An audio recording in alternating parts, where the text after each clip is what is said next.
I'm sure you've heard the news about high-speed internet, but what about low-voltage cables? Let's break it down. Alright, so what exactly are low-voltage cables? These are the unsung heroes of your electrical systems, operating below 50 volts. Think 12V, 24V or 48V. Perfect for control, communication and signal transmission, but not for heavy power loads. Where do you find these cables? Everywhere! From security systems, fire alarms and thermostats to audio-video setups, Ethernet networks, LED lighting and even landscape lighting. They're kind of like the backstage crew at a concert. Essential but often overlooked.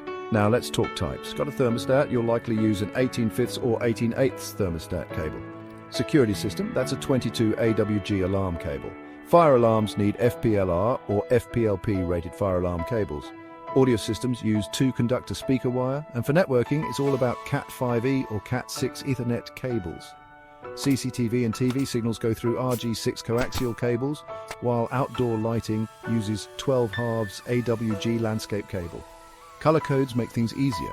For fire alarms, a red jacket means power limited, grey or pink means non-power limited. Thermostat wiring, red for power, white for heat, yellow for cooling, green for the fan, and blue-black for common ground. Alarm systems use red for plus 12V/plus 24V power and black for ground. For speaker wires, red or white is positive, black is negative. And let's not forget wire gauge. Lower numbers like 18, 20, 22, 24 AWG mean thicker wire, better for longer distances and higher current. Got it? Great. Next time you see a low voltage cable, you'll know exactly what's going on. Happy wiring!